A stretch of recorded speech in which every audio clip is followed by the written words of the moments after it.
The Michael Jakson of the Taisho Era, or Muzan, is an abomination when it comes to the interests of the Demon Slayers. However, what would happen if Muzan was actually the leader of the Demon Slayer Corps, fighting an enemy even more disdainful than himself? So let's take a look at what events would follow the rise of Muzan as the head of the Demon Slayer Corps.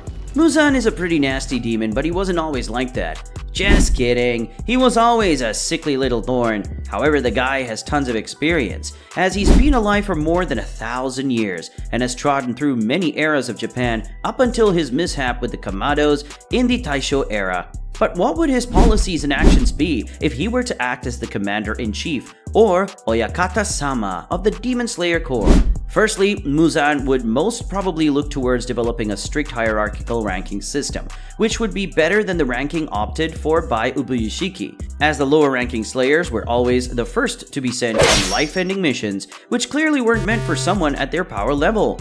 Taking into perspective that Ubuyashiki sacrificed multiple low-ranking Slayers on Mount Natagumo, knowing very well that the threat present on those mountains was at least that of a lower moon level.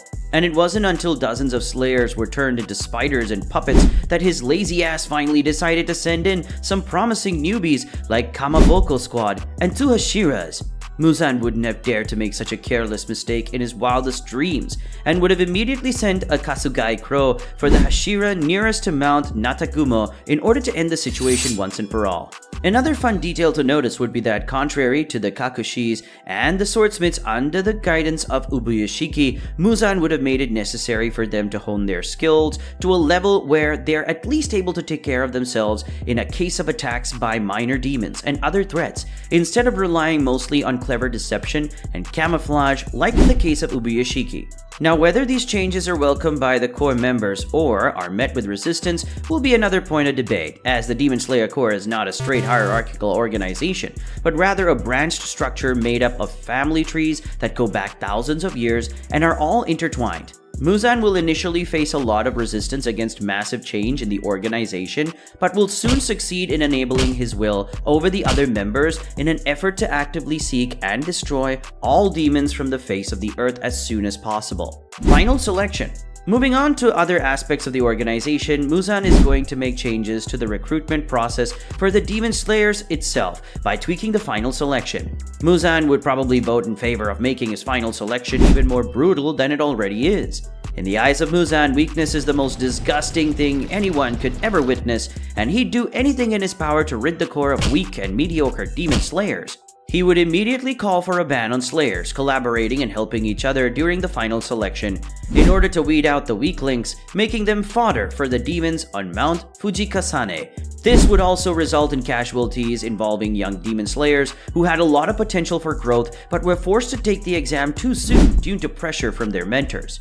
One of the most prominent examples of victims of this phenomenon would be Gyu, as he has mentioned in the manga that he was only able to survive the final selection due to interference and help from Sabito, his training partner, who died protecting every other participant in the exam. Appointing the Hashiras and their ranks. Another major change that the Corps would go through would be the change in standards for appointing the Hashiras. Muzan would make it even more difficult for Slayers to rise among the ranks of the Corps and reach the position of Hashiras, by eliminating the 50 demon kill count and raising it to 100 instead, with the exception of slaying a lower moon still intact for progressing as a Hashira. Now you'd be asking yourself, wouldn't all this just end up working against the organization in the long run? Well, in short, yes. However, for Muzan, his high sense of superiority and standards come before the lives of others. This would end up with absolute lunatics filling up the ranks of the Hashiras. But they won't be just crazed up maniacs. They would indeed be strong individuals who would be willing to do whatever it takes to rid the world of demons, all under the glorious command of their fanatic leader, Muzan. This has started to sound more similar to Attack on Titan, but let's ignore that fact for now. Anyways, Muzan won't just stop with placing in different nutcases at the top position at the top of the Corps. He'll most likely divide them further into a hierarchical system where the biggest lunatic, I mean the most powerful Hashira, will be given more perks as well as responsibilities. Public relations.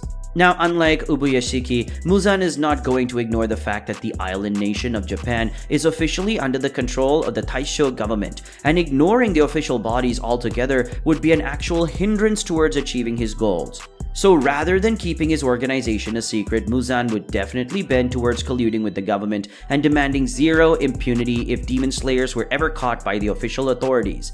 This would massively help the underground organization, as the Demon Slayer Corps has access to more information now.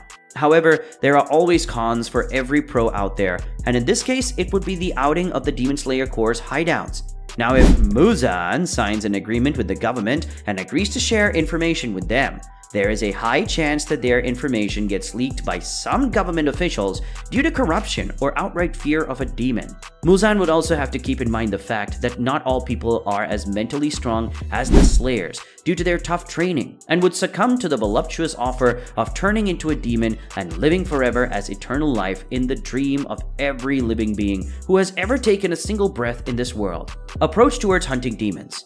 But this was all about blue-collar and corporate stuff. What about the actual action? Trust me on this one, Muzan is no amateur when it comes to deciding winning tactics. It was mentioned in the original manga after the death of Gyotaro that Muzan was highly disappointed with his favorite demon, as he toyed with Hashira and his underlings instead of poisoning them from the very beginning. This proves Muzan's attention to detail regarding his most useful demons, and that approach is going to remain the same when dealing with the Hashira counterparts.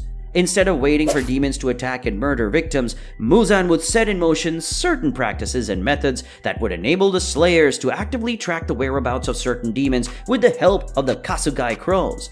Contrary to fighting with honor and going one-on-one with moons, Muzan would much prefer that a number of Hashiras gang up on them one by one in order to eliminate all demons without much collateral damage. Although this approach would be a bit passive in the beginning, as time would pass, the Corps would perfect their methods of baiting demons through humans with special characteristics like Sanemi, who, with the help of their Marechi blood, would lure out demons like flies to honey, only to meet their end through brutal guerrilla warfare techniques. Losing demons and handing out zero casualties to the Demon Slayer Corps would be considered a massive failure on the part of the demons, and whichever new crackhead is the new Demon King won't be too happy about all their defeats. Overall scale of the war. Muzan would prove to be a menace to the new Demon King, who would definitely have a hard time coming up with strategies to outmaneuver the Demon Slayer Corps and end them for good. However, another possibility might arise from the use of these new tactics by Muzan, which would result in the entire nation of Japan turning into a battlefield. The hectic and impatient strategies of Muzan might reveal the status of the demons to the entire world, which could end up benefiting each of them. Once the existence of demons is proven to the whole world, many organizations like the Demon Slayer Corps might rise up. However, we could never evaluate their moral standing like we could with the Demon Slayer Corps. But as the secret is outed to the general public, there will also be a volley of people who will try and go after the Demon King in an attempt to gain immortality themselves, and end up either actually subduing the Demon King over time, or converting to a demon themselves in an effort to reach their goals. The world would become a ground for a much larger conflict, and we might see a situation similar to the world of Resident Evil, taking place in the 1920s. Truly a dark outcome. However, none of this has happened yet, nor will it ever happen, as Koyoharu Gotoge has already put a stop to her pen and ended the story of Demon Slayer with a pretty digestible ending, contrary to some other anime that just keep on stretching the story for decades. Anyway, please drop a like and subscribe if you don't want to turn into a demon. See ya!